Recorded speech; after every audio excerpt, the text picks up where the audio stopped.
जी, तो सारे स्टूडेंट्स पूछते हैं कि हमें हमारा पे आउट रिसीव नहीं हो रहा। तो सबसे पहले आप अपने माइंड में ये रखा करें, जब भी आपका पहला पे आउट अमेजोन से आता है तो वो नॉर्मल 5 वर्किंग डेज लेता है, ठीक है। अगर आपका पहला पे आउट नहीं है, सेकंड है या थर्ड है या सो ऑन आगे चल रहा है, तो आप परेशान ना हुआ करें। सिंपल आपने अपने सेलर सेंट्रल पे आना है, मेन्यू में आना है। मेन्यू में आने के बाद आपने पेमेंट सेक्शन में जाना है। पेमेंट सेक्शन में आने के बाद आपके पास ये ऑप्शन होते हैं। यहाँ पे सबसे पहले आपको पता चलता है कि नेक्स्ट पे आउट आपको किस डेट को आ रहा है। जैसे यहाँ पे हमारा बताया गया कि इस डेट को आ रहा है। अब हमने यहाँ पे पायनियर ऐड किया हुआ, तो पायनियर की जैसे वो हमारा जो करेंसी है वो रियाल से डॉलर में कन्वर्ट कर रहा है। कन्वर्ट करने के बाद वो यहाँ पे हमें बता भी रहा है कि 1 रियाल के बदले में आपको कितने पॉइंट्स मिलेंगे, क्या रेट आपको मिलेगा, ताकि आप लोग परेशान ना हो कि सेलर सेंटर में हमारे पास रियाल शो हो रहे हैं और वो कन्वर्ट होने के बाद अगर हमें डॉलर में मिल रहे हैं तो क्या रेट मिलेगा। रेट भी आपको यहाँ पे शो हो जाता है। उसके साथ ही साथ यहाँ पे ऑप्शन होते हैं। सबसे पहले ट्रांजैक्शन व्यू में आप जाके एक एक रिकॉर्ड देख सकते हैं कि आपके कितने ऑर्डर हो गए हैं, कितने रहते हैं, उसके ऊपर क्या फीस कटी है। इसी तरह ऑल स्टेटमेंट है। और अगर आपने मजीद देखना है कि अगर आपके बैंक में कितनी पेमेंट्स अब तक जा चुकी हैं, उन पेमेंट्स के अगेंस्ट आपके पास कौन सी ट्रैकिंग आईडी है जो आप बैंक से रब्ता करके पता कर सकते हैं, तो आपने डिसबर्समेंट में जाना है।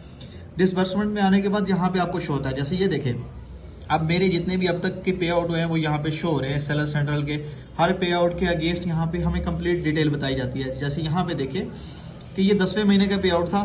अब ये 14 तारीख 10वां महीना 2025 को इनिशिएट हुआ। इनिशिएट मतलब अमेजोन से सेंड हुआ। सेंड होने में किस तारीख को अमेजोन ने सेंड किया, अमेजोन ने एक दिन लिया। 15 तारीख को अमेजोन ने बैंक को सेंड किया और 16 तारीख को बैलेंस वहां पे रिसीव हो गया आपके बैंक में, ठीक है। यहाँ पे आपको कंप्लीट आईडी भी मिल जाती है।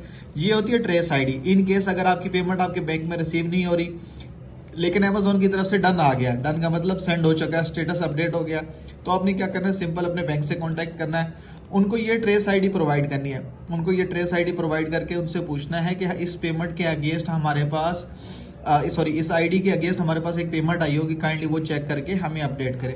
तो ये सिंपल सा प्रोसेस होता है। आप इसको फॉलो अप करते हुए अपनी पेमेंट के बारे में देख सकते हैं कि आपकी पेमेंट क्या है, क्या स्टेटस है।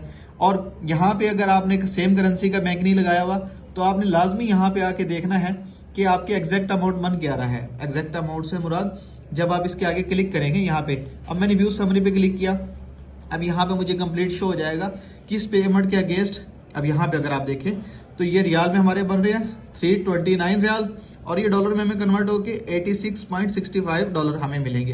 तो ये सिंपल सा प्रोसेस होता है। इसको फॉलो अप करते हुए आप लोग अपनी पेमेंट की डिटेल चेक कर सकते हैं।